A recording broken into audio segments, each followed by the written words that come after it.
to Rock and Metal Invasion. My name is Steve. Coming up on the show today, I'm going to be doing retro interviews. Now, in my last video, I did retro reviews, where I took some hot metal magazines from a little over 30 years ago, read out some reviews, and then gave you my own opinion on the albums that had been reviewed. Today, I'm going to be using Metal Hammer magazine, and I'm going to be reading out some interviews that were done a little bit over 20 years ago, around 20 years ago, with Tommy Lee and Vinnie Paul. So let's start off with Tommy Lee. Now, this is an interview that was done with Tommy Lee not long after he had started his new band, Methods of Mayhem. So you remember he quit Motley Crue in the late 90s and started up his own band called Methods of Mayhem. So this interview is taken from Metal Hammer, March 2000. This one here, it's got Slipknot on the cover. And I'm not going to read the whole thing, but this I thought was quite an interesting quote. So he's asked, how do you think the Crue fans will react? I don't know. I think what was wrong with the Crue was that we totally underestimated our audience. We thought they only wanted one thing forever, and we kept doing it, because when we did try and do something else, it didn't sell. This is the good bit. Thing is, nothing looks sadder than people trading on their past. Lamely knocking out some bullshit that none of them believe anymore. It just became commerce. But the reaction so far to MOM has been incredible. Alright, so interesting line there where he says, nothing looks sadder than people trading on their past. Lamely knocking out some bullshit that none of them believe anymore. I just wonder if perhaps that's happening right now.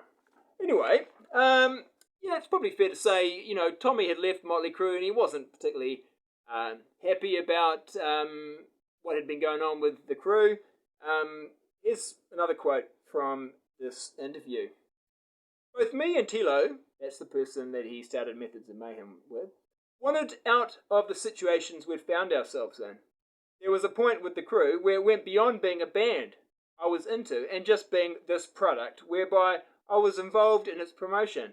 I felt nothing towards the end. It was just this incredibly frustrating, fucking laughable circus I'd got involved with. Every single reason why I ever wanted to get into a band got turned into shit during those last years. What was sickening to me was that the people I'd grown up with, people I'd loved, were more than willing to go along with the sham. I'd be bringing in tracks that I thought fucking ruled, insane, loud, beatdowns, mad fucking techno and shit. That's the stuff that excites me. That's the stuff I am a fan of. And Nicky would just say, how's that going to play in the Midwest? Like some Hollywood producer. It was incredibly frustrating to me. Because for years, I've been having ideas I haven't been able to express. For me, the point of being in a band is being able to say what you want whenever you want. If you're not enjoying it, if you don't feel able to bring anything to the table, then it's no longer a band, it's a business concern. He spits the words with utter disgust. And that has absolutely nothing to do with music at all.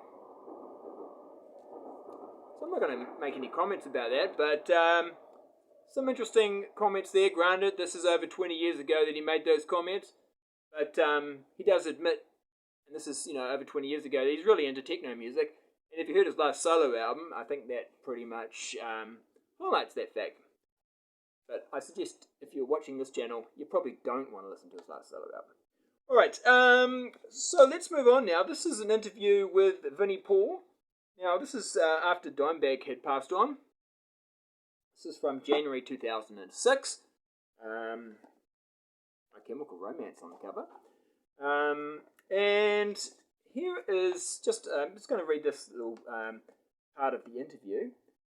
So the question he's asked is, a lot of people in the metal community have been hoping Pantera would get back together one day. This is what Vinnie Paul says. Let's make this clear once and for all. For any fan out there that believed any of the bullshit said by certain people, there never was going to be a Pantera reunion. Ever. If you were married to somebody for 15 or 16 years and they treated you the way we got treated, you don't go back to them. When we put Damage Plan together, we were done with Pantera. But we wanted to respect the fans that loved the band. We felt as bad for them as we felt for ourselves. We had nothing to do with it going sideways, and we gave every effort we could to keep it together. So there we go. Pretty much saying there was never going to be a Pantera reunion. I think he's talking about, when him and Dimebag were together, they were never ever considering, doing a Pantera reunion. And let's be honest, after Dimebag died, it was never, from what I know, Vinnie was never considering it either. So he went on, of course, and did Hell Yeah, which did was pretty successful. But there we go. There is going to be a Pantera reunion, and a lot of people have given their opinions on that one. All I'll say is I have nothing against the guys that they're bringing in. I think it's going to be pretty awesome, most likely, because they're great musicians. They just shouldn't call it Pantera. Maybe call it the Ultimate Pantera Tribute, something like that. All right, well, anyway, like I said, those interviews are around 20 years old, but I think it's still relevant today to think about some of those comments.